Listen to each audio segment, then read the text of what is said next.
Like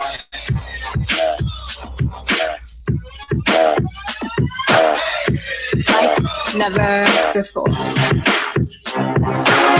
What's going on? What's going on? IntellectualRadio.com and iHeart listeners, you are tuned in to Just Fans Talking Sports, where the voice of the fan matters. Again, this is Just Fans Talking Sports, where the voice of the fan matters.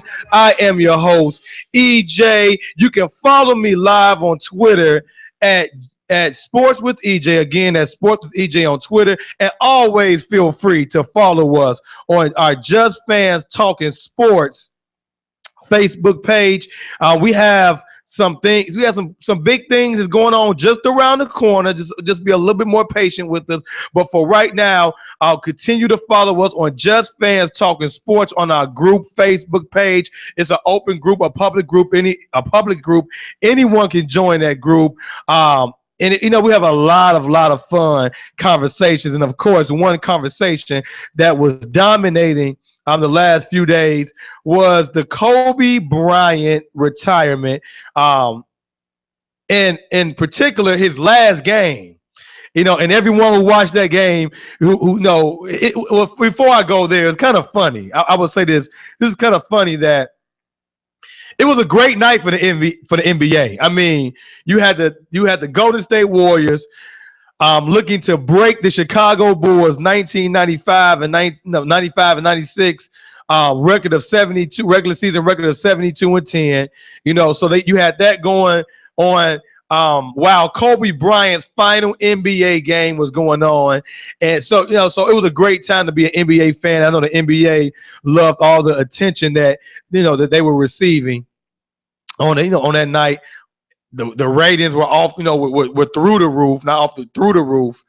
Just spectacular ratings.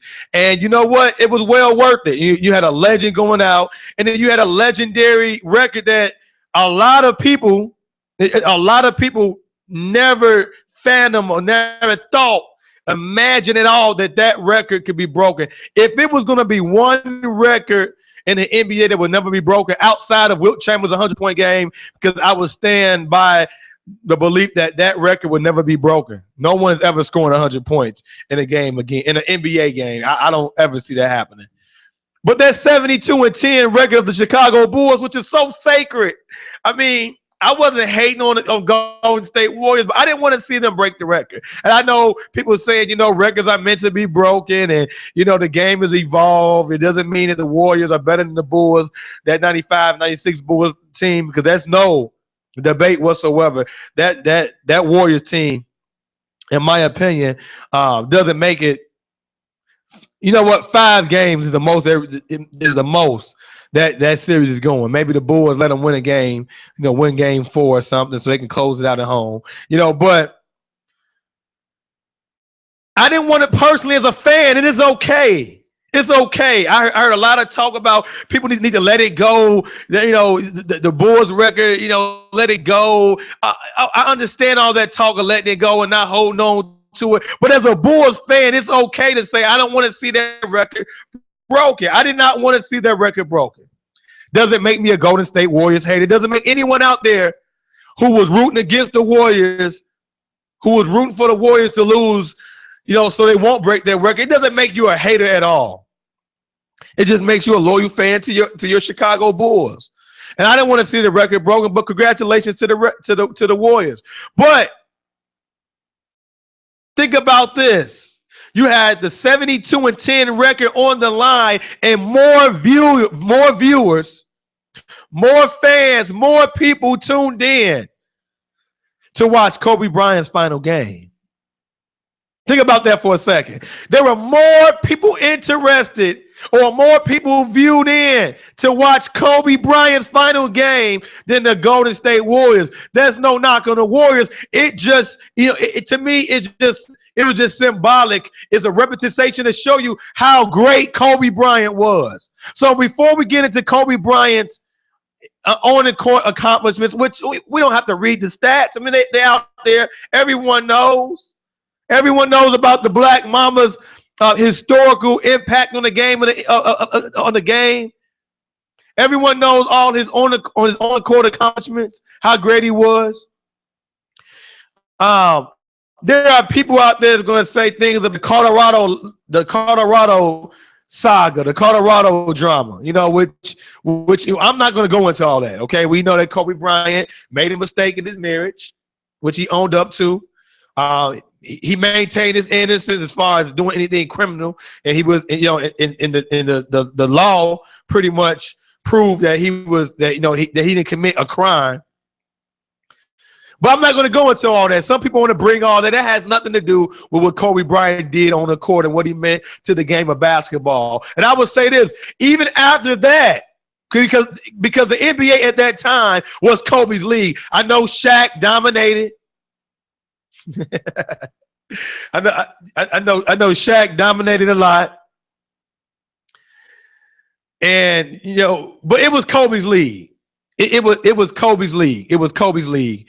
And the Colorado incident may have been, it put a little dent inside of Kobe's reputation for a while, as far as, endorsement deals and, how he was this beloved innocent figure, as far as his image, the sort of clean boy image was out the window. But over time, Kobe Bryant, his level of play made his legacy, continue his on-court legacy continue to grow. And despite anyone's personal thoughts about how he was as a teammate, which I'm going to go into Jason Whitlock of ESPN. He kind of went in on Kobe. I'm going to answer. I definitely want to conversate about that. He pretty much said that Kobe Bryant was the greatest. That he pretty much was the greatest impersonator, in NBA history. That all he did was pretty much plagiarize Michael Jordan's on-court ability. Michael Jordan's game on the court and how he conducted himself as far as interviews, his style of dress, his cadence. He pretty much said he just he impersonated Michael Jordan for his entire career. His 20-year career was based on the persona and the game of Michael Jordan. So I definitely want to talk about that. I definitely want to discuss that. Kobe Bryant, his legacy, what he meant to the game, it was Kobe Bryant's league after Jordan left. It was up in the air for a while. I know Shaq was probably the most friendliest superstar of all time. A lot of people, a lot of beat writers, a lot of sports analysts would tell you that Shaq was he gave great interviews. It was fun to be around. But as far as carrying the league on your shoulder, who league it was Kobe Bryant, and that last game showed it. That the fact that you had the record of 72-10 on the line and more people tuned in to watch Kobe Bryant. So we're going to discuss Kobe Bryant a lot on this show. We're going to talk a little bit about the Cubs, a little bit about the White Sox. They have a long baseball season. It kind of tickles me that you have people panicking that the Cubs lost to the Colorado Rockies. And yes, I know that when it's time for the play, you get October, it's closer to the playoffs. Every game matters. You're going to look back and say, remember in April when the Cubs lost to the Colorado Rockies, that one game cost them having the number one seed in the playoffs. Listen, it's early in the season. In the course of 162 games, you can almost guarantee that every team is going to lose at least 50 games. It's a loss. It's a loss, okay, people? It's a loss. It's a loss. You also have people hating on the White Sox. They're beating bums. Listen, the White Sox are 8-2. The Cubs are 8-2. They're both playing good baseball. And right now, I'm excited about both teams. And I can actually see the White Sox making a run for the playoffs, being in playoff contention. If everyone remains healthy, I would like to see the White Sox. I would see the White Sox, go after, find another catcher. I don't know if we can survive a whole year without catchers batting below 200. I don't see either one of those catchers offensive game improving that much. That is a concern. But we'll get into we'll get into a little bit of that conversation. And also the NBA playoffs in general. I'm going to give my own personal predictions for the first round. So we're going to give our predictions round by round. I'm gonna give my prediction. So I see a lot of, some people already kind of tuning in. Russell and Sarah on Facebook Live. It says Cavs. The Cavs are pretty much gonna sweep the Pistons. So you just hang on. After this break, we're gonna get into a little bit of that conversation. All right. So please, those on Facebook, hang in there with me. Those who are listening live, hang in there with me. When we come back from the break, we're gonna talk a little bit about the NBA playoffs, some Major League Baseball talk, and then we're going to get into our Kobe Bryant discussion. You are tuned in to Just Fans Talking Sports, where the voice of the fan matters on IntellectualRadio.com. Like never before.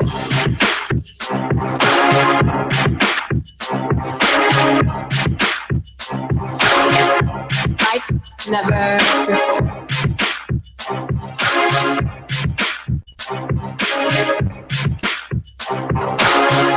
Like never before. Like never before.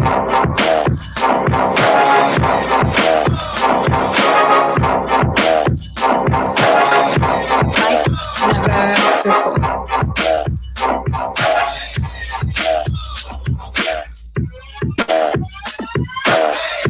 Like never before.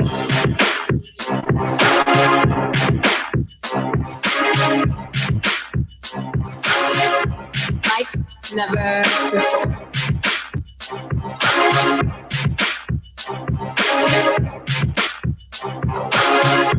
Like never before. Welcome back. You are tuned in to Just Fans Talking Sports on IntellectualRadio.com. Again, this is Just Fans Talking Sports, where the voice of the fan matters on IntellectualRadio.com.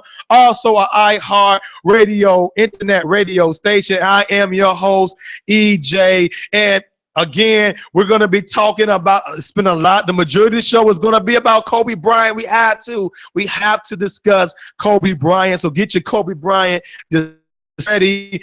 You can listen. Follow me live right now on our Facebook chat, or you can comment on our Facebook page. I will try my best to read live comments as well as comments that's been posted throughout the week on our Facebook page. On Facebook, again, it's Just Fans Talking Sports, the group page, not the like page. Like the like page, by the way, but it's the group page. We have some great things. My team and I, the Just Fans Talking Sports team, we have some things just around the corner that's going to be rolled out in the next few months. So we're going to be expanding the brand of Just Fans Talking Sports, so we can interface, talk, get more, get more of our brand, get more sports conversation going on. Just Fans Talking Sports. We're just fans talking sports. That's what we are. We're not claiming to be experts. We're just the average fan that has a lot to say. So let's get into a little bit of our baseball conversation real quick. Again, the Chicago White Sox, I'm excited about them. We have a comment right now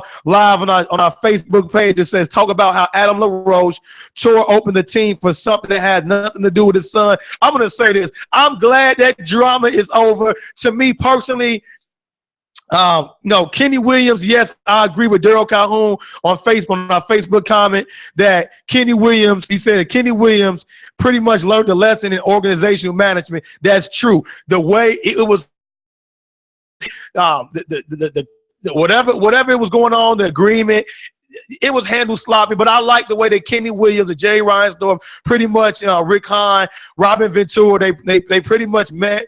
They put an end to all that nonsense. Chris Sale has some things to say, and I'm quite sure behind closed doors, they put an end to all this nonsense and said, listen, at the end of the day, the young man is not going to be in his locker room like that no more. We're not going to allow any kid to have that much, to have his presence that much in the locker room ever again. We have a job to do. We have to manage this team as an organization, and you guys have a game to play. Let's play the game, all right? So whatever happened, all that drama, that saga, the Adam LaRoche story and all that, listen, the White Sox are 8-2 right now, and I'm excited. I am concerned about I am concerned a little bit about their bat catches, the catcher position as far as their bats go. I believe that Frazier is going to end up hitting. Lowry is already Frazier and Lowry, to me, are showing something that the White Sox did not have last year. The White Sox did not. It seemed like the White Sox lacked energy. They lacked guys who, those grinder guys, those guys who made the clubhouse real lively. Those two guys, to me, they seem like they're bringing that. We have Rollins, Jimmy Rollins, 37 years old, already had a big home run early in this season against Oakland. Had a big hit yesterday. He ended up scoring pretty much a game-winning run in that 1-0 victory yesterday against the Tampa Bay Rays. So it's like it seems like his leadership is doing a lot already for the White Sox. I'm excited about the White Sox. The White Sox and the Cubs both have very phenomenal pitch staffs, not just starting, but the bullpen as well. So if that pitcher can hold up on both sides, you're going to see the Cubs are shooing in for the playoffs. More people go down with an injury, but to me, if that pitching staff can hold up, and if they can make one more bat. They don't need a guy who's knocking 30 home runs. Brady who's going to hit his home runs. Frazier's going to hit his home runs. Avisail Garcia, he's always up in the air. He's a big unknown, but I believe that Garcia is going to come around this year, hit somewhere between 20 to 25 home runs. We just need one more bat, and I believe that the White Sox will have one. They will obtain one more bat or do what they have to do to obtain one more bat for the postseason run. I'm excited about the White Sox. People can try to rain on the parade and say they're beating bums, they're beating no good teams. It's early in the season. Okay, I know it's early in the season, but I like what I see right now. Last year, the White Sox lost a lot of 2-1 and 1-0, 3-2 ball games because they didn't get the extra man over. They didn't play sound defense. They didn't know how to hit up. They didn't hit the cutoff man a lot. The starters had to go deep, had to go deep into games because the bullpen was injured or the bullpen let us down. But the White Sox last year was on the offensive end. I believe that they addressed that with Lowry, with Frazier, also with the Rollins. Leadership. They got more leadership now in that clubhouse. So I'm excited about the White Sox. Cubs, this is what we expected. The Cubs are one of the best offensive teams so far, in the Major League base, and we knew that they're deep. When Kyle Schwarber got hurt, I was upset, and upset as a Cubs fan, more so for Kyle Schwarber as a person. It's his second year.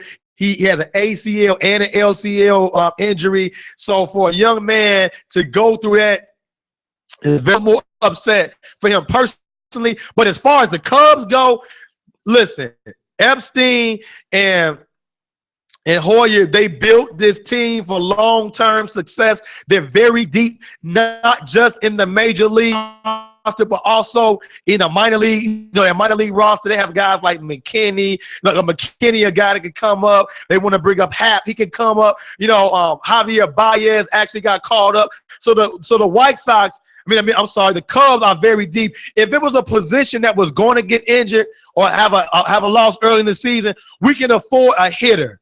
Pitching, a starting pitcher, that will hurt the Cubs a lot. But I feel bad for Schwarber that he has to miss this season and miss this what a fun season is going to be. But they have so many interchangeable pieces.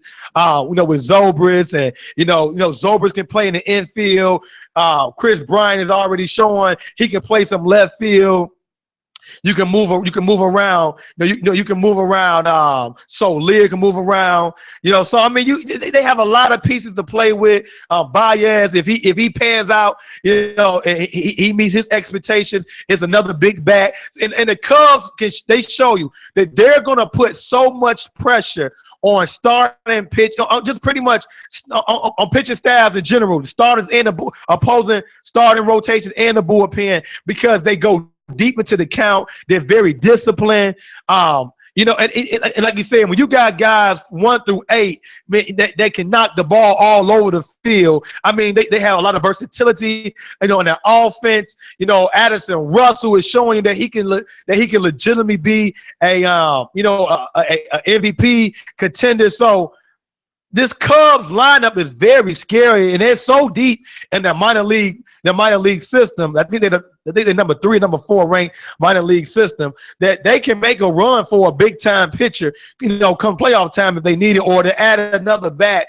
They have the pieces, they have all the artillery to do anything that they want to improve that team. I mean, the Cubs is a professional team. They built a very professional team. So I believe that the Chicago Cubs will be the team to beat in the National League, not just the National League Central, but in the National League altogether. And the Chicago White Sox are going to make a very serious run for the playoffs. I'm reading some. I'm reading some comments on Facebook Live right now. It's a lot of White Sox love. I'm glad to see people rooting for the White Sox. The White Sox fans, again, I'm a fan of both. I don't care who don't like it. I don't care. I root for the Cubs and the White Sox equally. I love them both. But if you're just a White Sox fan, be proud of your team. Show some support for the South Side. There's nothing wrong with being a White Sox fan whatsoever. There's nothing wrong with celebrating the White Sox. They're off to an 8-2 start. I like what I see out of Rodon so far. Katana is pitching good as usual. Katana and Sale, because I was reading an article like I think 2 or 3 weeks ago, and it talked about in the last 3 years, the lack of run support that Katana and Sale receive is ridiculous, man. I mean, just ridiculous. So if the White Sox can get timely hits, the offense can come around. This is definitely a team that can contend for a wild card spot. It can even challenge Kansas City for that American League Central crown. So things are looking up on the south side and the north side. The north side, of course, the north side of Chicago should be excited. Listen. Anyone who thinks that the Chicago Cubs baseball team is a fluke or they're going to choke the season away, I can't take you serious as a baseball fan. You're just a hater. You're just a hater of the Cubs. They are built professionally. If you common sense would tell you that roster right there is probably from 1 to 25 the most talented roster, and because not just the fact that they have a lot of young. They have a lot of young talent, but they have a nice mix of veteran leadership there as well. They have a very cool-headed, even-headed, easygoing manager who knows how to push the right buttons. So I'm excited about the Cubs. It's a legit team. They are by far the best team to me in Major League Baseball. They're more complete than the Blue Jays. They're more complete than the San Francisco Giants and the Cardinals and the Pirates, than the Royals. Right now, the Chicago Cubs are the best. And that's just not being a homer. They're the best team in Major League Baseball. It's going to be time to prove it. Now, the Cubs, if they don't win the World Series, hey, it's okay. They're built for long-term success, and they did a great job. Great organizational management. They're clicking on all cylinders. From the top of the manager all the way to the 25th man in the major league roster, all the way to the minor league system. It is a great organization. They built their organization. They tore it down and they built it up right, and it's going to be a lot of long-term success. Moving on to another Chicago sports team right now. The Chicago Blackhawks last night tied up their first round series with one of their rivals. I still don't like the fact that they moved the Red Wings over to the Eastern Conference. Stupid. However, the Dallas Stars are one of their rivals. Along with the team they're playing right now, the St. Louis Blues. The Blues jumped out on a fluky goal in Game 1. A fluky goal that went off a TVR. I believe it was a TVR skate.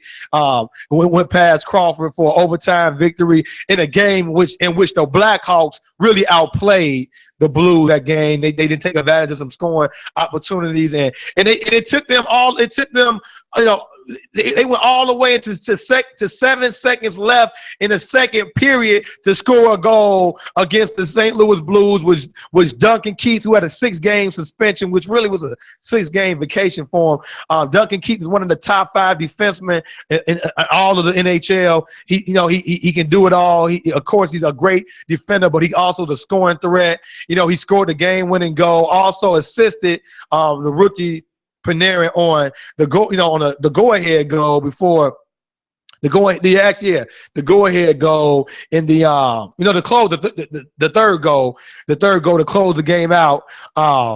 In last night's game. Listen, the Blackhawks can go down 2-1, 3-1. They've shown you in the last 6 years they won 3 championships. They've been down 3 games, 2 games before in the series to come back and won the series. The Blackhawks, when it comes to the playoffs, the Kings and I know the Capitals are the best team in the NHL. They still have a lot to prove when it comes to the playoffs. But the Blackhawks, that they have not shown you anything. They've shown you this, that they know how to turn it on for the playoffs. They know how to push that on button when the game matters the most, and they come through. They won 3 out of the last 6 championships. So to me, the biggest threats to win the Stanley Cup. And there's no shade to the Washington Capitals or the Tampa Bay Lightning, but the biggest threat right now to win the Stanley Cup to me are the Kings and the Blackhawks, because they're battle tested. They can go down 3-1 and come back and win a series. The Blues cannot. They cannot afford to take their foot off the gas pedal at all with the Blackhawks. The Blackhawks can be down 3-0 in a game and come back and tie that game and send it to overtime and have all the momentum going their way. So the Blackhawks just need to continue. The secondary players, the rookie Panarin, he need and other secondary cast needs to continue to help out Taves and Kane, Seabrook, Jarmison, who, by the way, is one of the best defenders in all of the NHL, who never gets talked about. Crawford, Crawford needs to be consistent, but these guys know how to turn it on. So don't be shocked if they go down 2-1. I predicted the Blackhawks to beat the Blues in 6. The Blues. Listen, they're already in the Blues' head. The Blues are crying about They crying about an offside penalty, which was clearly an offside penalty. I mean, it's a dumb rule, but the rule's been called all year. They're already in their head. The coach is talking about the Blackhawks are getting calls, so it's going to be tough to beat the Blackhawks because they're getting every call from the refs. It's only game 2, so listen. People, calm down. If the Hawks lose another game this series, it's okay. The Hawks are going to advance past the St. Louis Blues. And that's not knocking the Blues whatsoever. Tarasenko is one of the best players in the NHL, exciting players. It's a nice team, but the Blackhawks own the St. Louis Blues. They're going to advance past. The St. Louis Blues. So the Blackhawks just need to get the puck. Continue to get shots on goal. Continue to have traffic in front of the net. Get inside of Ellis' mind. Show up. The Blackhawks show up, they're going to win this series. So there's nothing to worry about, Blackhawk fans, whether you're a bandwagon fan that just jumped on the last 6 years or you've been a fan for 40 years. It doesn't matter. Just cheer for the Blackhawks. Don't worry. They will advance past the first round of the Stanley Cup playoffs. Let's get into the Chicago Bulls right now. I want to talk about the Bulls and this season they have, give my evaluation and assessment of this season. You already know, I've said it all year, that the Chicago Bulls look like 5 YMCA players, 5 players they walked into a YMCA gym, or they walked in somewhere in the middle of the projects in the basketball court and just say, they just a pickup team. 5 strangers that playing together, they play together for the first time. That's how they looked all year. There was no, they were not a cohesive unit. The lack of energy, the lack of passion, the lack of commitment on the lack of commitment on the defensive end, the lack of conversation on the court, the lack of unity off the court. A lot of the locker room drama was going on. Jimmy Butler calling out the coach, behind the scenes drama, and all this. A lot of rumors about who can play with each other, who can't play with each other, being mad about who's in the starting lineup. I mean, listen, all year long it was drama, excuse after excuse. And you know what? I'm happy that they missed the playoffs. I mean, going to the first round of the playoffs, like Russell and Sarah said on Facebook Live, that the Cavs are going to sweep the Detroit Pistons. Make no mistake about it. That's what the Cleveland Cavaliers were going to sweep the Chicago Bulls, or maybe 5 games. It wasn't, that series was not going more than 5 games. It was a dysfunctional unit, a dysfunctional team all year. A lot of people wanted some accountability.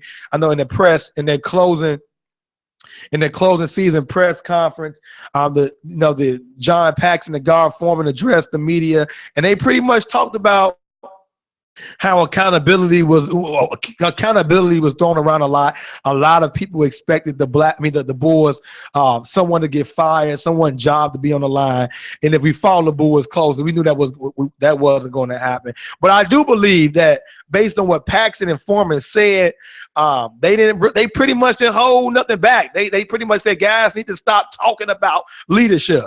Stop talking about it and just show it. John Paxson called out Derrick Rose and Jimmy Butler. Talked about Jimmy Butler. Stop talking about leadership and just show it. Talked about Derrick Rose and his, and pretty much he sets the tone defensively, and how he has to do a better job of keeping defenders in front of him. Which I like to hear that. I like to hear them. Holding players accountable. But my issue I had with that press conference was this. You call out those, right? And I get it. Because to me, my question was this. Why wasn't Pau Gasol called out? Trade Pau Gasol at the trade deadline, and they failed to trade Pau Gasol. Why? A lot of fans wanted to know why. They asked the question. They pretty much said that package that they was going to receive back from him, it wasn't worth taking the chance of him and having all that cap space available, because if they would have traded him away, whatever, they would have his cap space available if he decided to leave, which he will, which they should allow him to walk. Had that cap space available to use in this upcoming free agency, so what wasn't worth what the cap room they was going to receive if he decided to leave. I can understand that, but I also believe that he would play too.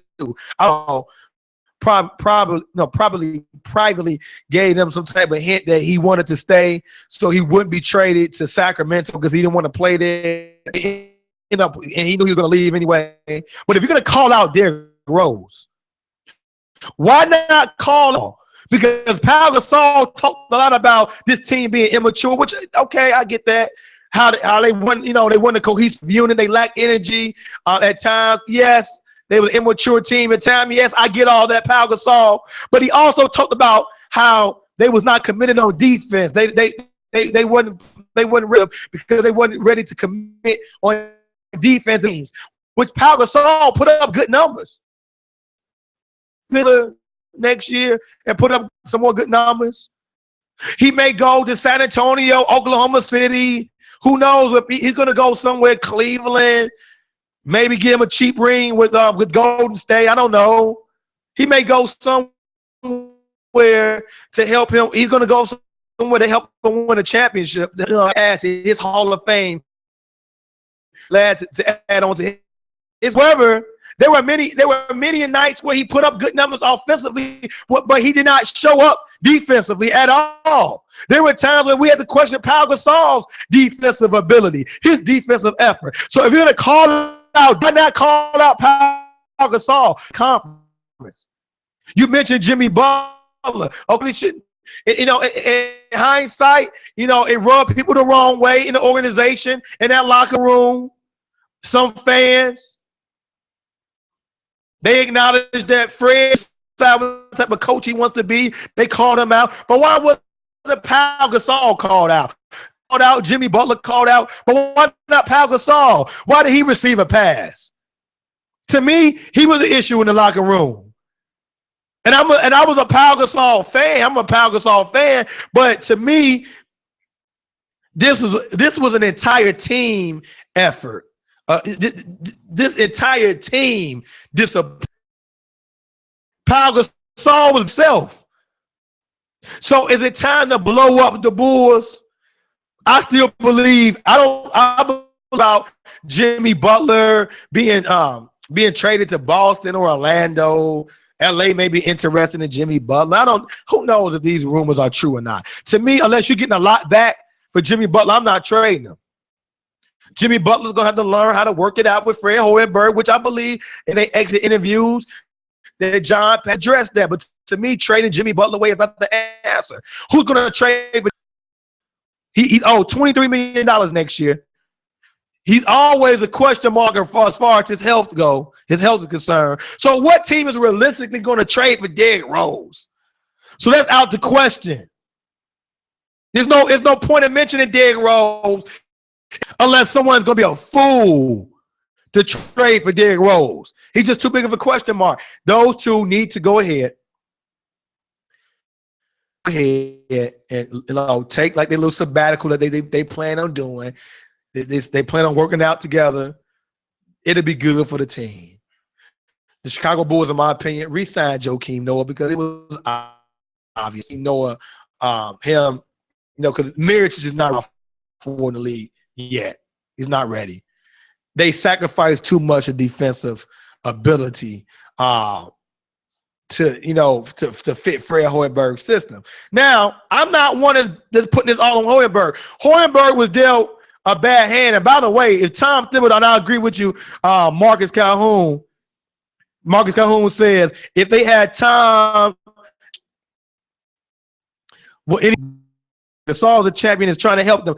No, actually, I disagree with you. I thought you were going to say something else. No, Gasol trying to help the team is like what Daryl said, a live comment. Jimmy Butler needs to stop talking. Pau Gasol needs to stop talking as well and show up and play. He didn't show up at all. He didn't show up on the defensive end either. He didn't. Of course, John Paxson and Foreman talked about injuries, and they didn't want to use injuries as an excuse. But Fred Hoiberg, and listen, he had a team that they had these defensive issues last year with Tom Thibodeau there. Tom Thibodeau didn't get along with the front office. To me, it's still silly that he's not here. I mean, it's silly because Tom Thibodeau should be coaching the Bulls. And by the way, a few months ago, Tom Thibodeau going to the Minnesota Timberwolves. If the Timberwolves can finalize that, that's exactly the type of coach they need. Team. But going back to Fred Hoiberg, he needs better. He needs a few more pieces to fit this puzzle. Gasol is not a piece for the puzzle or the type of offense that run anyway.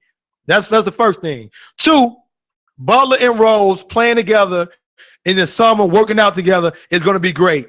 Just to show the media, just to show the fan base, to show all the players leave here, whatever issues they got, if they have any issues, it's obvious they can't. But injuries had a lot to do with that. Injuries had a lot to do with that. When it was something interesting stated yesterday in the conference. My break, and we get to our Kobe discussion. They said that the projected starting lineup in the offseason did not practice at all together the entire season. Remember, Rose went down with another injury at the beginning before the season even started. It was hard for Jimmy Butler. The last 2 years, Jimmy Butler in his career.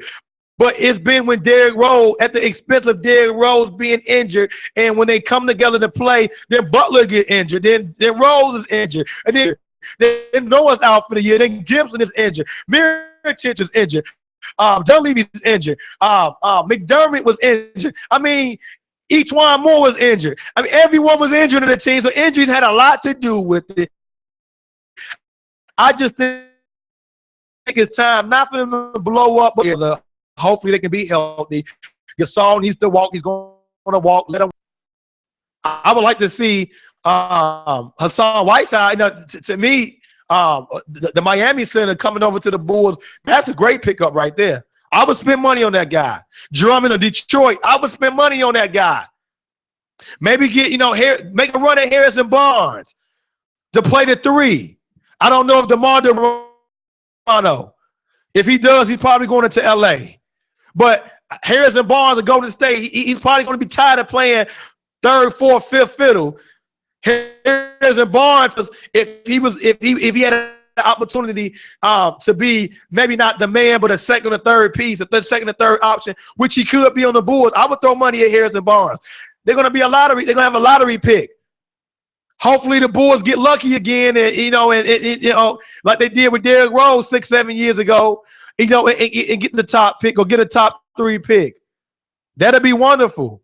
The Bulls, listen, they dropped the ball this offseason. The upper management did. However, the Bulls have shown they know how to draft well.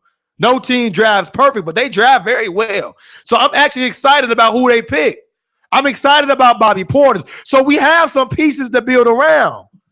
It's just that, in my opinion, it was good to have this turmoil to break up this core they have. Break it up, but don't blow it up. And we have all off season to talk about the Chicago Bulls. So when we come back from the break, I'm going to get to some comments, but also we're going to talk about get my NBA predictions, and then we're going to get into the conversation of, to me, the third best player in NBA history. Yes, I said it. Behind Michael, behind Kareem, is Kobe Bean Bryant, the Black Mamba, baby. You are tuned in to Just Fans Talking Sports on IntellectualRadio.com. Never before.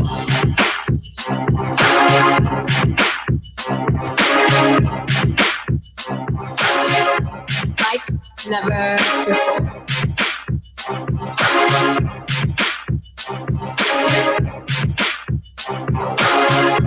Like never before.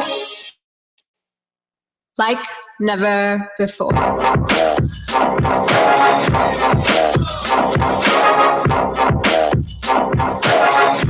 Like never before.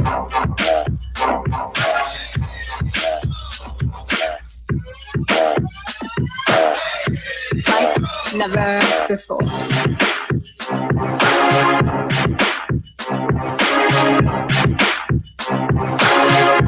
Like never before.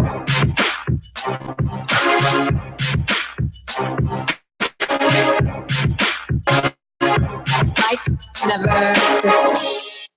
Like never before.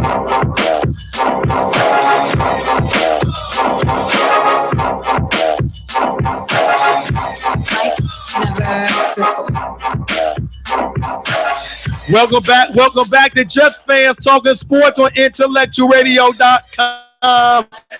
Fans Talking Sports with the voice of the fan matters on IntellectualRadio.com. And I am your host, EJ. You can follow me on Twitter at Sports with EJ. I talk a lot about boxing on Twitter.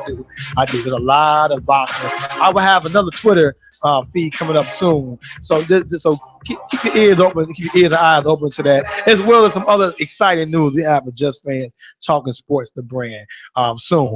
So let's get back into some NBA conversations right now. I'm gonna pull up I want to quickly run through this because I want to give Kobe Bryant some just due right here.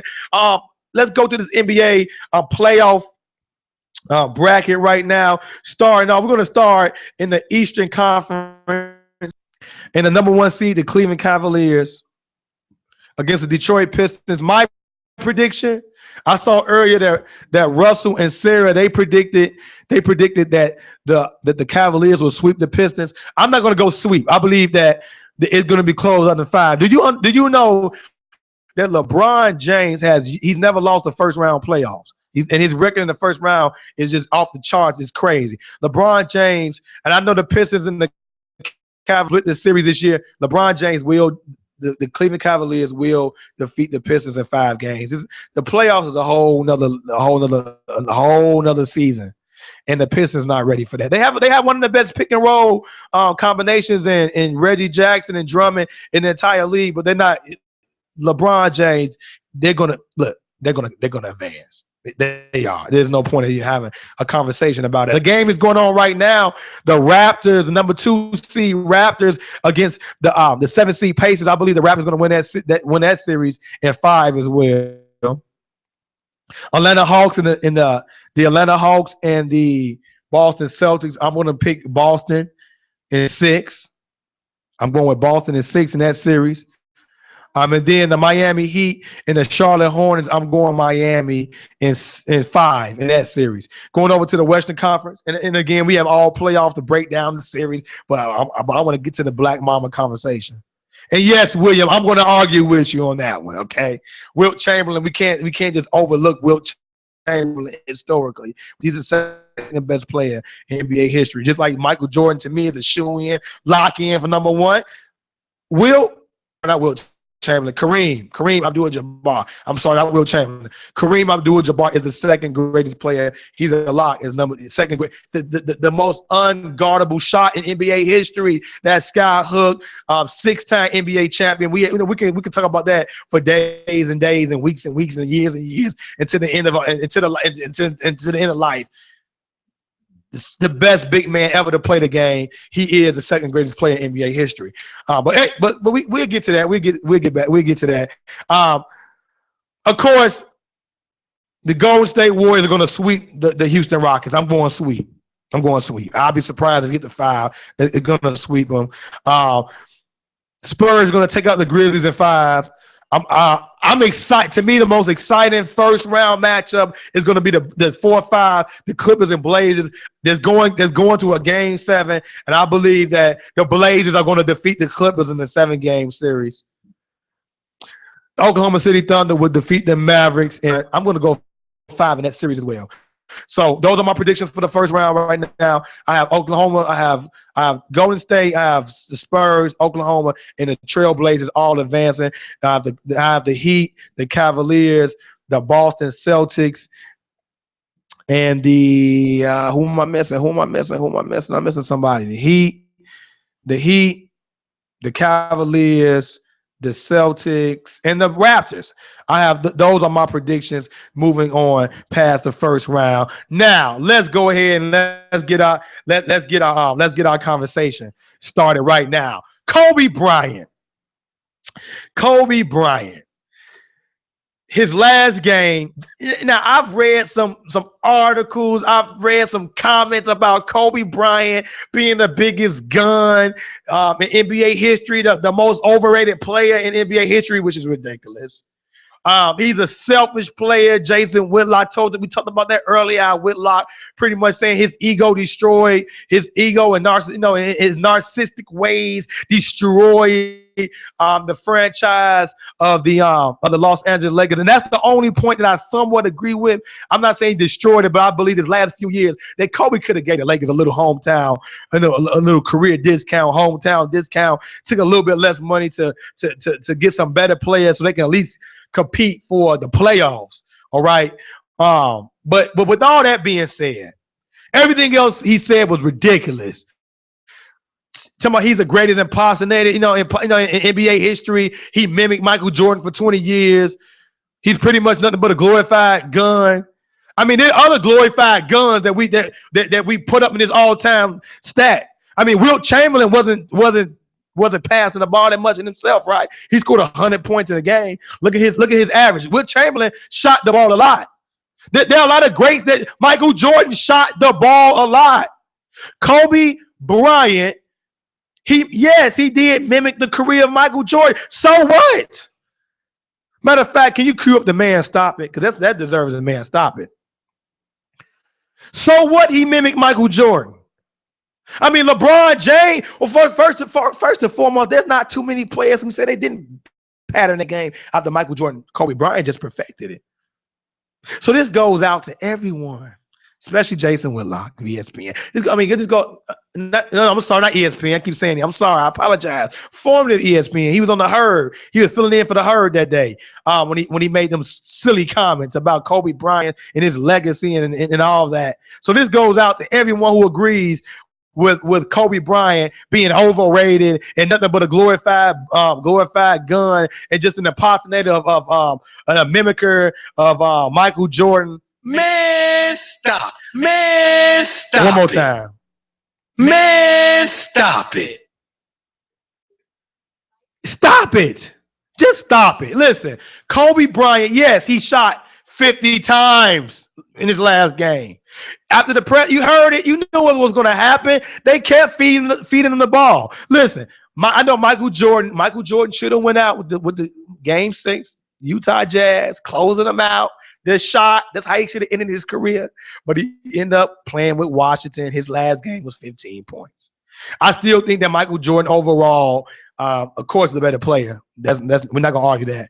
And his last year in Washington was more impressive than Kobe's last year. But it's gonna be hard to top 60 points in your final game. 60. Look, yes, he shot 50 times, but he scored 60 points, man. He hit the game-winning shot pretty much. Kobe Bryant deserved everything, all of the fanfare, all of the ceremonies and everything that happened, all of the farewell tour. He deserved it all, and I know that. And we're gonna discuss this in the next coming weeks on our Facebook page, on the show. We're gonna discuss it about comparing, especially if Tim Duncan wins another championship. Tim Duncan can win another championship, and the Spurs are my second favorite team of all time. And I'm going to say this. He can win a 6th championship. However, it was the generation that Kobe and Tim played in, the league never belonged to Tim Duncan. Tim Duncan, great player. One of the greatest, to me, he's a top 10 player of all time. Yes, I'm saying that. Better than Charles Barkley. I know people want to argue that. Karl Malone, he had a better career than Charles Barkley. Had a better career than Karl Malone. He did. He had a better career than those guys. Is he a better one-on-one player? Could he beat Kevin Garnett in a one-on-one game? Was he a better one-on-one player? If Kevin Garnett was in San Antonio, would he have 5 rings? Yes, Kevin Garnett would. But his career, as far as his entire the totality of Tim Duncan's career, he's a top 10 player. But he would never surpass Kobe Bryant. Kobe Bryant was the guy who took the mantle from Michael Jordan. Had the baton, and even with his little hiccup he had with his image with the Colorado fiasco, even with that, he was able to rebound from that and continue to be a great player on the court. We're talking strictly on the court. I mean, we talk about his scoring average and where he ranks all time in scoring, but defensively, look how many first team, all NBA first teams he has. People say, well, he only won one MVP. He was cheated at a couple MVPs. I would argue that all day. One of Shaq's final MVPs should belong to Kobe Bryant. One of Steve Nash's, I would say this: Kobe Bryant should have been a regular season MVP at least 2 more times. He should have been. But people who criticize him and say that he copied and mimicked Michael Jordan, so what? Okay. Those professional sports analysts, right? Sports broadcasters, there's someone that they mimic. There's someone that they model there. They may not sound like the individual, but there's someone they looked after. They looked up to and said, you know what? I want to do it similar to how you do it. This person inspired me. Kobe Bryant just perfected Michael Jordan moves. Again, he had never surpassed Michael Jordan, but so what? So what? He carried himself like Michael Jordan. I mean, how can we be hypocritical and say, let's think about this. The NBA had to pretty much police, right? They had to police their dress code because how guys were dressing in the early 2000s, right? So they police how professional athletes are dressing. Today, we criticize how athletes dress. Today, a lot of people criticize the dress code of athletes and how athletes carry themselves as far as in interviews and So Kobe Bryant studied Mike on and off the court as far as how Mike dressed, how he carried himself with the media, and we criticizing it. I mean, people applauded Michael Jordan as far as how he carried himself in front of stakeholders, how his image and his persona, how it represented the league as far as his dress code. And this man is about his personal affairs. I'm just talking about his how he carried himself in front of a camera, and when he knew the cameras were watching. So people praise Michael Jordan, but we want to criticize Kobe Bryant for it and then turn around and say it's a problem with a lot of young players today, that they're too wild, they're too out of control, they're too quote unquote ghetto, too quote unquote hood. So we're going to criticize a man who speaks like what, 3 or 4 languages, who dresses well, who pronunciates his words very well. I mean, we're going to, to me, it's silly. Kobe Bryant, on and off the court, as far as basketball related, I'm not talking about Colorado. He made a mistake. He owned up to it. Not discuss. We're talking about strictly basketball. Kobe Bryant, if you look at the totality of his career, look at the context in which he played, the era in which he played in, what he had to go through. People say Kobe Bryant got 5 rings. He won 3 with Shaq. Okay, he won 2 without Shaq. People say, how can you put him above Magic Johnson? And I'm not going to get into my rankings on this show today, but we will coming up soon. But I put him over Magic Johnson personally because, for one, Magic Johnson said Kobe Bryant is the greatest Laker of all time. I agree with him. Magic Johnson won championships with a stacked team. Kobe Bryant, 2 of those championships he won. Yeah, he had Lamar Odom. He had a talented team. Lamar Odom, Pau Gasol, Andrew Bynum. But those are not the most talented team. That Boston team he beat was a better team than that team. I know he beat the Orlando Magic, but the Orlando Magic, they had, Jameer Nelson and Dwight Howard led. There wasn't no challenge for that Laker team. But that Laker team had issues. That Laker team was soft. I thought that Dwight Howard was going to punish them down low. And that did not happen. Kobe Bryant willed that team to a championship. He willed them to a championship against the Boston Celtics. To me, Michael Jordan, there are a lot of great players in the league today. There are a lot of players in NBA history that had a scorer's mentality. But what about those who had that killer mentality? That just like that assassin mentality on the court. Steph Curry, he hits clutch shots. He does. I mean, he can hit from 36 feet. But he doesn't possess that mindset yet that Michael Jordan had. The only person I've seen that possessed that, just that drive, that I'm going to win at all costs, was Kobe Bryant.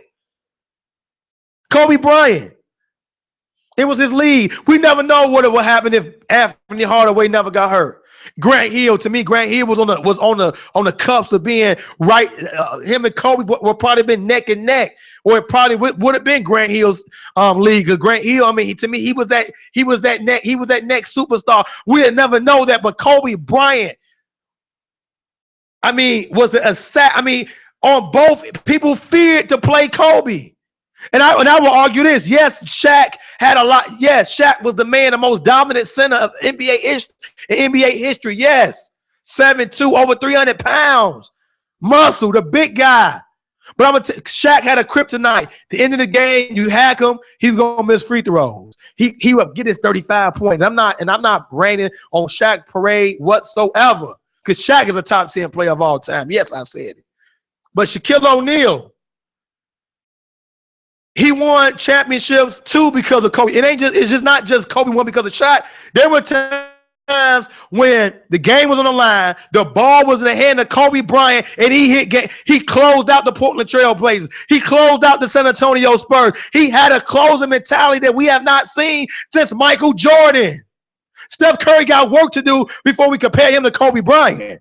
He has some work to do.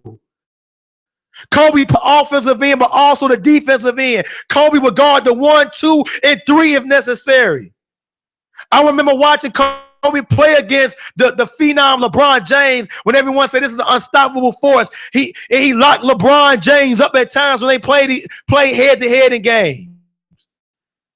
That team, that USA team, Kobe came on that team, and everyone talked about the leadership of Kobe Bryant and how he took that team to another level and how his mentality, how no one outworked Kobe. Kobe studied from the master. What's wrong with studying from the master? There are people I look up to. I have aspirations with doing radio shows and talking about sports. I'm going to do it my own style, my own swag. I'm going to stay true to the EJ brand, to the Just Fans brand. However, I'm not Mike, the Mike and Mike show. I love the show, especially Greeny. The Waddle and Sylvie show, ESPN 1000 Chicago. I love the show. Jason Goff. I like Jason Goff. I study Greeny, study Goff, study Sylvie. The Herb, Colin Cowherd, in my opinion, he's the best in the game. I study him. I do. Will I ever reach their status? Maybe not. Who knows?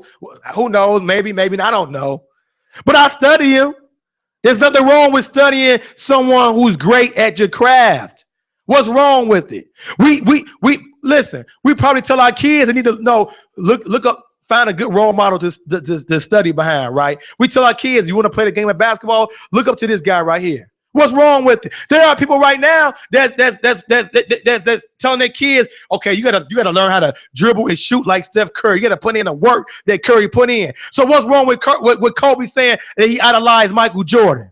Nothing. LeBron James said, Michael Jordan, but LeBron James, he patterned his game a lot after Magic Johnson, which explains a lot because LeBron James likes to get his teammates involved. He likes playing at that big point guard position because he idolized Magic Johnson. What's wrong with it? So what? We're gonna knock Kobe's legacy because of that? I'm not gonna read over Kobe's stats. You can read over, maybe next week's show we can debate. We can talk more of his stats and discuss his legacy more. But I wanted to devote the rest of this show just to say that Kobe Bryant deserved every accolade that he received this entire year. And that last night and that last game this week, the 60-point game, it's gonna be hard. It's gonna be hard to defeat it. It's gonna be hard to top that. Your last game. We know what? Let me take that back. Maybe Tim Duncan, last game, game 7, NBA Finals. He has a 28 point, 17 rebound game. Okay, I know. It's his last game. He goes out win the championship. Okay, I get it. Maybe 7, 8, 9, 10 years down the road, Steph Curry, his last game, he's a game-winning shot and walks away. But for right now, I've never seen anyone in their career out in a regular season. Yeah, let's put that in a regular season game like that. 60 points. And I mean, Kobe would look like vintage Kobe. Kobe, you know what Kobe reminded me of in that game? I don't know. People are going to hate when I say this. But Kobe reminded me of Floyd Mayweather. And I'm not going to debate all his level of competition, all the Nate. Look, when you watch Mayweather last fight, right? Mayweather looked like he could fight for 2-3 more years. Manny Pacquiao last fight against Timothy Bradley, which was a good fight last week.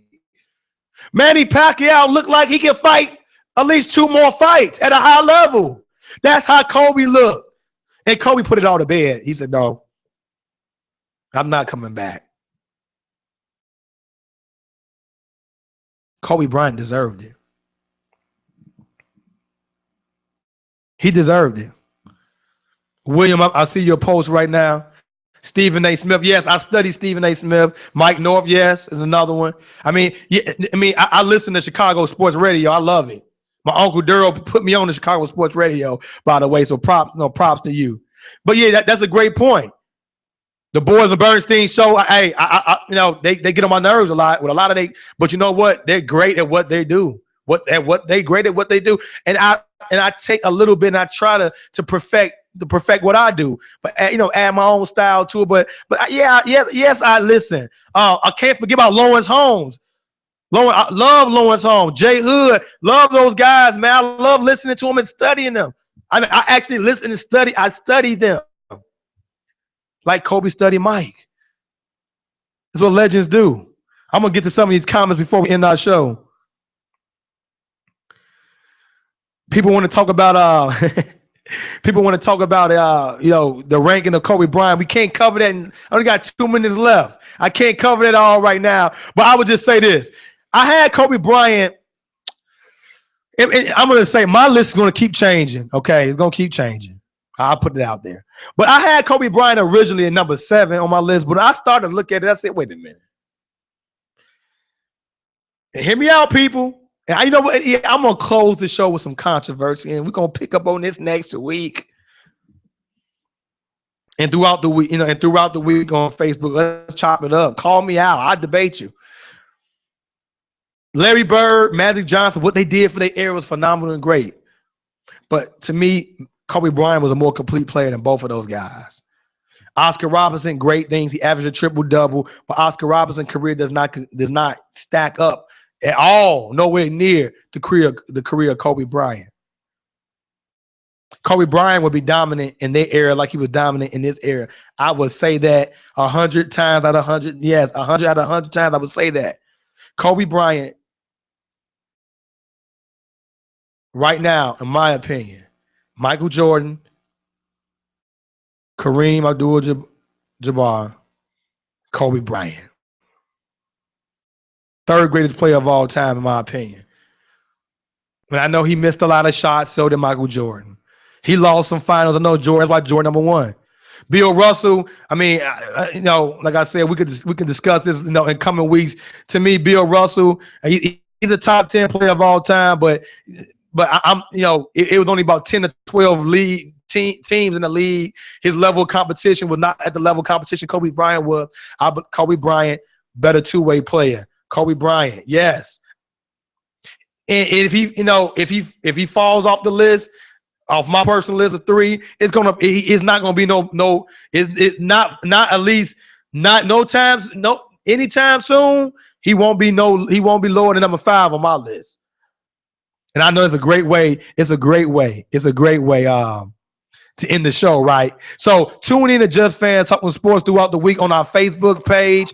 We continue to debate the NBA playoffs, Kobe Bryant's legacy. I want to talk more boxing. We can talk about all sports. We talk all things, all sports. Nothing sports related is off. We discuss anything sports related.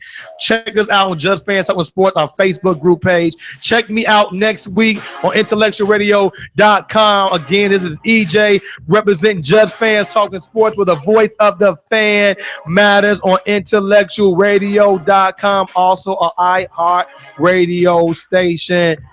Bulls are out the playoffs, so go Spurs! I don't want to see Curry and the Warriors win. Go Spurs! Go Spurs! Go Spurs! Check you out next week.